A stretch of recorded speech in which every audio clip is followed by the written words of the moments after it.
When I was in school, we used to have a principal. I was in a co-education school. The principal used to always says that always think of getting to top of the mountain, then only you will be somewhere in the middle. So that also really inspired me, So even during Gokul's day, always back of the mind is that I have to be somewhere. I have done a lot of odd jobs in my life. After doing my metric, I worked during summer holidays as a telecontractor at Karachi port, and this is how I used to make money and cover for my next year education. And during my first year and second year, I used to give tuitions to kids also. I used to go to their homes. I was very good in maths, so I used to give tuitions to the kids, and this is how basically I started. I started my career working as an assistant in a group way back in late 1970s. There was a big group known as Gulf Group of companies. Basically they were Gokuls. The group was very large group. They owned 300 ships. They had offices worldwide. So instead of wasting time sitting and waiting what I'm going to get the next assignment, I used to go to different departments and try and learn things over there. So this is how I pick up shipping, I picked up trading, I picked up a little bit of financing.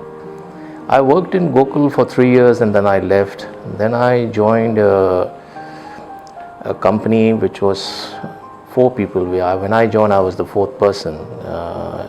The group is today known as Unicorn Group.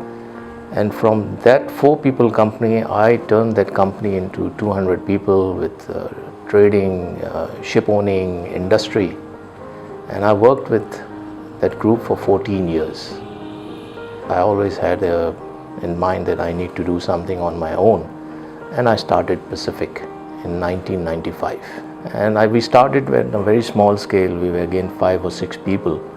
And the only trading business which we had was chrome ore. This is the mineral which comes out from Balochistan. And I can claim that I'm the pioneer to start this business from Pakistan. And today this export is now almost touching 300,000 to 400,000 tons a year. So we started as a small trading company, and then gradually we have grown. I have a partner in this company who is a very dear friend of mine, and we've been working in the previous Unicorn Group also. He's a retired merchant navy captain, Rasheed Barket, and he and I actually started this company.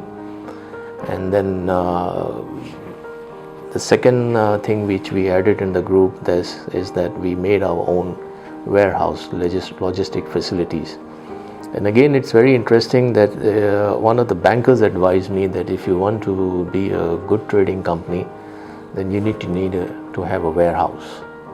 So this is where we built a warehouse in Hawke's Bay. We have about 200,000 square feet covered area. And this is where it helped us to bring our fertilizer discharge there, and from there we distribute all over the country. And after Captain and I, we worked for almost 15 years. Then his son joined us, who is a graduate from LUMS, and he then worked in banks, so he joined me. Then my eldest son, he joined me, and they're all educated crowd. We both are not. So they have really transformed this company. So basically we just come up with ideas and then they pick up from there. And then one day I had a thought that we are into commodities, and when the commodity market goes down, then you get stuck with the inventories and all. So we thought we should go for some business where it keeps on going without any problems. So we said oil is a good business, so we should go for oil, because when a child is born, you have feast in the house, oil is used. When marriage, happiness, when sadness, in every occasion there's a usage of oil. So we ventured into this product. If you just see the belt from Turkey, it comes down up to India. This is entirely a very rich belt. And for example, Turkey is exporting a couple of millions of tons of chrome ore. They are the major player in the market. If you come to Iran, they do about also 1 million tons. Then if you go to India, there are companies like Tata's and all, they are involved in it. But unfortunately in our part of the world is that all these mines are owned by local chief. And the problem is that everyone is very shy to go and put in the money. Like we did an exercise, we lost $2 million and came out because we don't own those leases, and then these owners of these land, they ask for royalties. The moment they see that the production is increasing, you bring new equipments, then they twist your arm that increase my royalty. So unfortunately it's not developed at all here. In spite of that, Pakistan do about 200,000-300,000 tons, and I must give credit to our people. Like these are the people, they have subletted, like you are in that area, this is okay, you do give me, and these are all done manually, and hardly equipments are used, and that's very unfortunate. Balochistan is so rich. I've been handling fertilizer for the last 3-4 decades now, and if it will be not wrong if I say that fertilizer run in my blood. And today, by the grace of God, we have our own banking lines. We are one of the largest private players in the fertilizer business. So basically Pakistan is producing 6 million tons of urea, but only 700,000 tons of DAP, which is one of the phosphate which is used in Pakistan. So rest is all import. About 1.7 million tons is imported annually, and we have 4 private players in this market, and we do about 500,000 tons. And the Pakistan soil needs more phosphate and more potash rather than urea. The government of Pakistan should leave everything to its natural course rather than subsidizing the products. Like for example, they gave subsidy on DAP, they give subsidy on nitrogen, which is urea, and then they have tied up the wheat prices, support prices there. There's a sugarcane prices. I'm sure you must have read in papers, there are crisis in all businesses today. Like with all these subsidies, on one hand they are subsidizing fertilizer, which yes, the result is that we produce about 26 million tons of wheat for the last 2 years. But major problem is that we don't have a storage facilities. If you go and see in up country the way the wheat is stored, it's unbelievable. I mean, they don't have silos, they don't have warehouses. It's just they made a stack and cover it with tarpaulins and all. And on the other hand, now for example, they've allowed you to export wheat today, and the government of Pakistan is subsidizing the wheat by $159 a ton.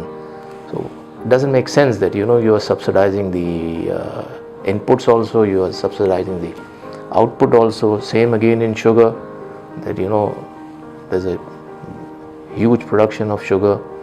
Sugar mills are not making money, they are allowing them to export, there's again subsidized. So I personally feel that government should just leave all these products on their own. Like for example, DAP fertilizer was imported purely by government since 2004. Now since it has been deregulated, it's a healthy competition. I mean, between 4 we can't make a cartel. We are competing among 4 of us. The industry, Fauji and Angro are the big players, and Parker, they are also competing among themselves. So this is how this should be run. Sometimes I feel so bad about it, that we are such a talented nation, we are so capable, but we don't have good policies, we don't have any people to guide you where to go, we don't have good leaders. And unfortunately the system work is very old system, that the clerk sitting in the field, he gives the figure, and that the guy, then it comes to the next guy, he juggle with the figures, and this figures goes up to the top. There's no scientific way to even see where we stand. That's very sad part of it. But if you see, the talent is that 16-17 years old boy who is not educated can open your mobile phone and repair it. The youngsters also have a very big issue, that everybody wants to progress overnight in this society, which is not achievable and which cannot happen also. Everything takes time. That's the biggest problem we have when we hire people. Nobody has a long-term commitment. Like in our old days, when people are there, I've seen people working till they die, with one company, and they live there. Today, I think younger generation is very restless. They want to have everything, they want to achieve everything, but not giving any time to that. Look at our culture. If you go abroad, you go to even just next door to Dubai, or if you go to Europe or Hong Kong, every shop's open at 9 o'clock and close at 6 o'clock in the afternoon. In our world, in Karachi, Like for example, we do trade with people in Jodia Bazaar also, we do trade people in interior also. Nobody turns up before 12. And that, I mean, you can replace everything in this world. You can make money, you can buy new clothes, you can do anything you like, but you cannot replace the time. Time which is gone cannot be back with you. I don't take stress at all. The reason is, I started from nowhere. And I think if something goes wrong, I can still go back from where I was. So I'm not stressed about anything.